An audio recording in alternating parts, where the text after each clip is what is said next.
much. It's great to be here. I'm going to talk about human language technology, which is basically anything machines do with text and speech, including automatically translating between human languages, question answering, letting you do hands-free text and email, device control, analyzing online sentiment, web search. The good news is that if machines can understand what we say in English, then they're going to give us lots of new capabilities. The bad news is machines are terrible at understanding natural language. So if you tell a machine olive oil is made of olive, peanut oil is made of peanuts, sesame oil is made of sesame, it's going to think baby oil is made of babies. It's not just the words we choose, it's the order we put them in. So we say why cats paint. That's different from why paint cats. So this is difficult for machines. A lot of it boils down to ambiguity. So take a word like interest, a common word. Well, it can mean bank loan, it can mean concern, or part ownership. And the correct meaning depends on the context, and there's an infinity of context. So interest in IBM, well, that's probably not the bank loan interest, a financial interest in IBM. So the more context that we have, the easier it is to disambiguate that word. And the amazing thing is people just do this effortlessly. So every word I'm saying, you're somehow figuring out what that word means. And it's not just strange words like interest, but even words like IBM have several meanings. So could mean the company, or could mean a spokesperson for IBM. Or if I ask you, where's IBM, I'm referring to the building or the headquarters. And so machines have a lot more difficulty doing this than people do. And we have to figure out how to program it. And not just that, but English is one language, but there's thousands of languages that we want machines to be able to deal with. And all these languages up here are spoken by more than 25 million people each. So, and once you start talking about multiple languages, then now we talk about being able to cross language barriers. So we want to be able to build software that can translate. So you want to take this text in Chinese or in Hausa that you probably can't understand, and we want to turn it into English that you can understand, and vice versa. So these are all the kind of difficulties that computers have in dealing with language. And so it's been a grand challenge for artificial intelligence for many years to try to build this technology. And people have gotten involved in this for a lot of reasons. So some people are just passionate about how human language works. You know, what makes a certain string of words grammatical and sensible, and another string of words just garbage. That's a kind of linguistic science. Other people have an interest in foreign languages. So what's the difference between English and Chinese? But down to the level that you can explain that difference to a computer, not just to a person. And other people have a desire to change the world. So we think, okay, how will the world be different when the language barriers completely disappear, when I can just pick up the phone and talk to someone who doesn't speak English and the phone translates? So we've been spending a lot of time in the laboratory working on these problems. And I would say, 15 years ago, 10 years ago, we had made a lot of progress, but still individual end users weren't using a lot of human language technology. But that's different. So today, lots of end users use the kind of technology we're building. So just some examples are Apple's Siri personal assistant that you can talk to, Google Translate, which is a freely available translation service on the web, news aggregation systems that many of us use to read our news every day. And I just picked on these three products because they came directly out of U.S. government-funded HLT, human language technology research. Not just the ideas, but the individuals who worked on U.S. government-funded projects moved to create those products. And, of course, those individuals were part of larger funded efforts that involved many research institutions and universities and so on. And not just funding for human language technology, but the improvements in hardware and software are key to driving all this research. So that's tools for individuals. Companies are also using this technology. So take a company like TripAdvisor, which collects up millions of hotel, restaurant reviews from people and lets you sift through them when you're planning a trip. They were very successful in the United States and wanted to get into new markets. So they wanted to, for example, get into the Spanish market. So how did they do that? They took all those millions of user-generated reviews in English, automatically translated them into Spanish, and created a site called TripAdvisor.es for España. And then Spanish people just logged in and thought, well, this is a great site. They could understand the reviews in their own language and started posting their own natively written Spanish material. And this allowed TripAdvisor to get into a new market, be successful. And the great thing is they could do that again for France, for Russia, and many other countries. Another thing companies are doing is companies like Intel, Apple, Dell, and Adobe. they generate lots and lots of, millions of help articles on the web. So you can go solve your own problem if you're using their products. You just log into the web and look at the frequently asked questions and so on. And this allows people to solve problems by themselves. They don't have to call up Intel on the phone. Every time Intel picks up the phone, it's $33 for Intel. And so they save that times millions of phone calls. It's a huge amount of money that they can reinvest. So now they're using technology to take all that English material that they've written and get it out, push it out in Spanish, French, German, Russian, Chinese, so that everyone else can also self-serve and don't have to cost them money that they can then reinvest. So those are tools for companies that this technology provides, and then finally tools for military and intelligence. So here's a newscaster talking Arabic. So she speaks. There's foreign language speech recognition done. Her Arabic is typed out. Machine does rough translation to English. And then those segments are stored in a searchable archive. So an English-speaking analyst can go retrieve that material and work with it. This for analysts, for soldiers in the field. They're just now being able to use handheld translation devices to talk to people in the countries where they're working, Afghanistan, Iraq, and other places.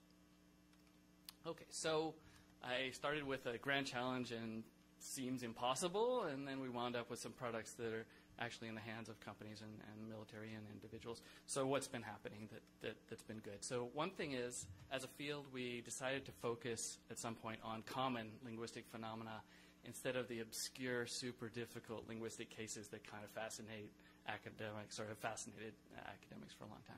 And we decided to have machines learn automatically from online text and speech data, to manage uncertainty with probabilistic models, to evaluate the accuracy of our systems, so this is the engineering part, and in that case also to develop common tasks. So many people working in this science around the world can all come together and say, hey, we all tried to solve this problem, translating Chinese news articles into English, for example, and we can swap notes. And this has made the technology advance much faster, and the government's had a huge role in that. For example, NIST has been running annual evaluations on many different types of this technology. And then we refine our models and go back. So let me say a couple of words about the second bullet there, which is having machines learn from online text and speech. So I mentioned this problem of ambiguity. So I have an interest in gardening. I earned 5% interest last year. Zuckerberg holds a controlling interest. My interest is purely out of curiosity. Instead of programming a solution for every word of English, hundreds of thousands of words, what we've done instead is have human beings annotate these words and provide annotated data. So, for example, someone has said, I have an interest in gardening. Oh, that interest is the concern, fascination, sense of interest. Or the next one is the bank loan interest. And so once someone can annotate hundreds or thousands of these, and it's fairly cheap to do this, then a machine can start looking for patterns. And when a machine looks for patterns, it sees a new word, and right away we can say, hey, one of these senses of interest is much more popular than the other one. If the machine has to guess, it can guess. And so there's probabilities down there on the bottom of the slide.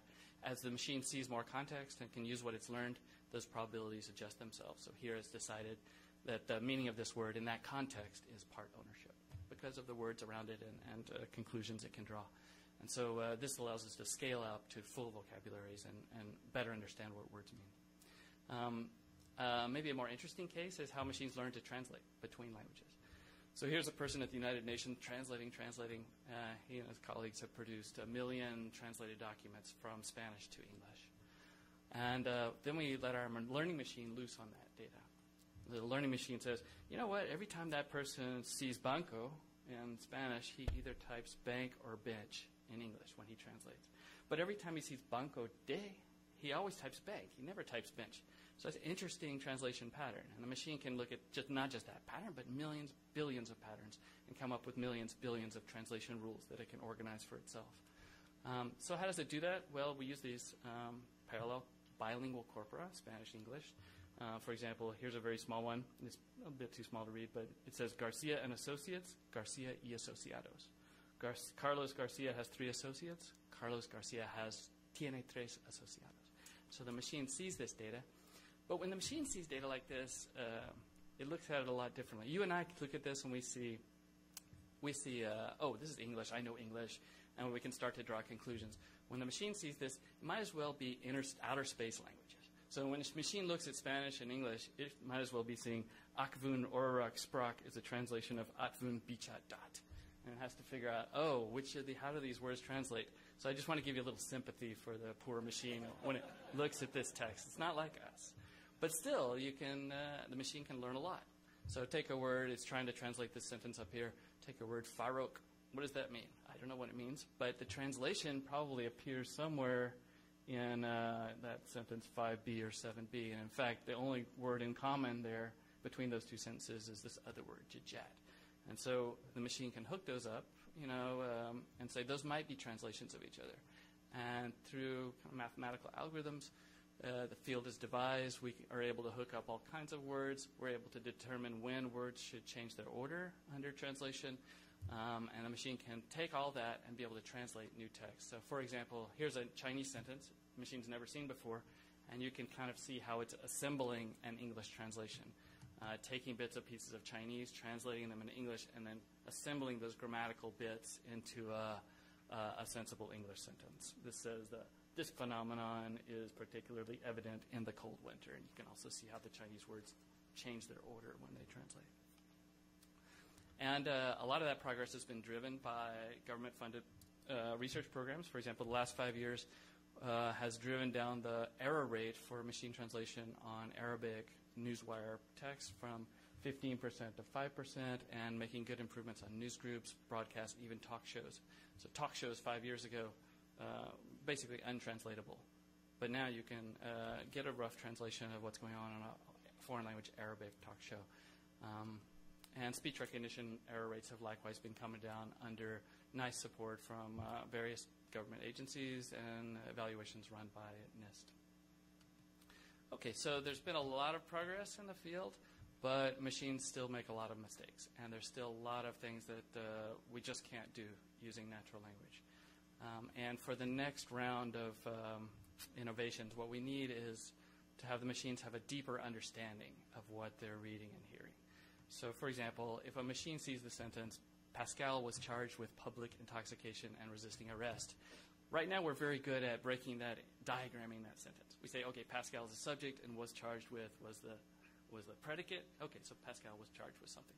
But there's a lot more going on in the sentence, and we need to understand the deeper meaning, which is Pascal's doing a lot of things. She's being charged. She might have been intoxicated. She might have been resisting something. She was almost definitely being arrested. So that stuff is not overt in the sentence, and we need good methods to pull out that knowledge out of simple sentences like this. And again, you and I do that effortlessly, and we need to teach the machines how to do that too. Okay, and other things that I'd like to be able to do, I'd like to just tell the phone or tell the computer, ask that guy I had lunch with to send me the paper he mentioned. Right now, this is, it's a lot of email and a lot of it, you spend maybe a half an hour, 45 minutes trying to do this. You should just spend 15 seconds saying just that sentence that I said, right? Or drive me to that Italian place in Santa Monica.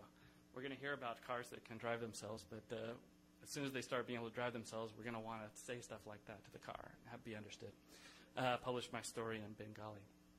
Okay, and one more thing. I think we need to not forget that there's lots of languages out there. There's something like 4,000 languages in the world, and I threw a few of them up earlier.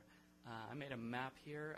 The green countries here are ones where machine translation is working okay. So we can translate from French to English, Spanish to English. Swedish to English is surprisingly good.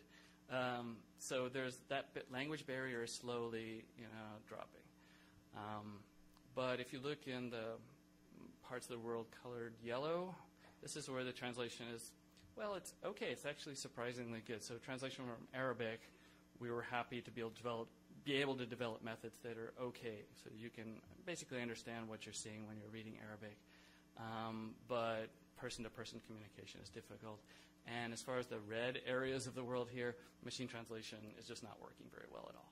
So Chinese English, particular Japanese English, Korean English, to say nothing of all these African languages that have hardly been touched yet by the technology. And so if we want language barriers to drop between us and all those parts of the world to enable personal contact, commercial contact, military contacts, then we have a lot more work to do. Okay, so that's it. Questions?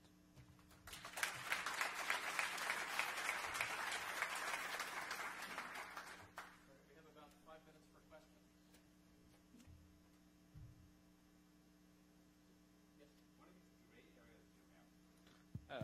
know if we can get that back.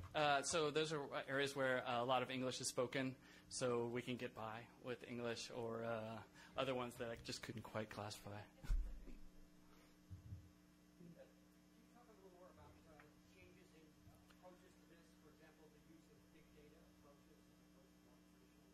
Yeah, so that's been the revolution in our field, is using either large amounts of annotated linguistic data, online data, or even just naturally occurring data. So when we train translation systems, we pull our training data off the web, and we just piggyback on top of all the human translators who are doing their job every day, and sort of watch them and learn from them. So that's been the big revolution in our field, and I think that's not going to go away.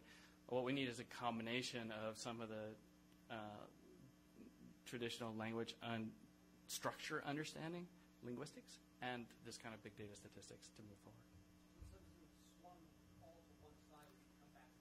I agree. One more. This has to do with machine understanding, which I would distinguish from translation. I guess the question is whether the method you're currently pursuing will also be in having machines have some cognitive consequences as opposed to simply textual. Sure, I think that's exactly what I was saying. So we can do a lot of translation without understanding, but even in translation, if we want to do a good job, we need this understanding. And new methods are just coming out, and this is the right time. So we have much more good databases. The computers are powerful enough. And unsupervised learning is going to be a key to this. So if you look at the same document written in 10 languages, what do they have in common? The meaning is what's in common, right? So the machine should be able to analyze a lot of that data and pull that out, but with good human linguistic direction. Yeah, that's very exciting.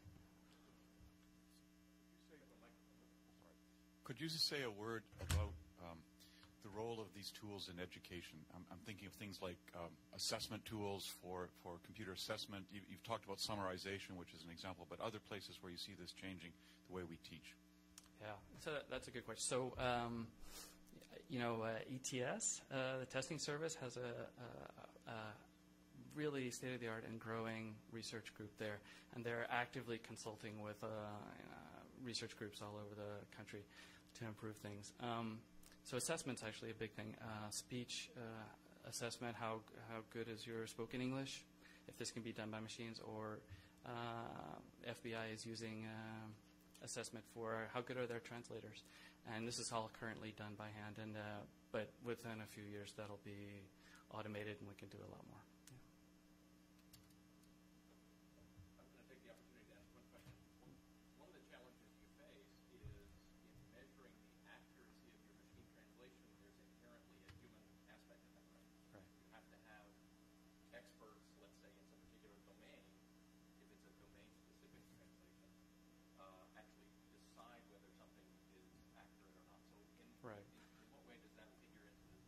Some of our problems, like translation, are difficult to evaluate. Oh, repeat?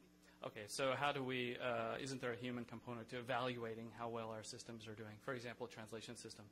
The hard part there is there's many right answers. You ask 10 people to translate a sentence, you'll get back 10 different answers. They're all right. So there's many right answers, but also many wrong answers. And so how do we tell whether it got one of the right ones or one of the wrong ones?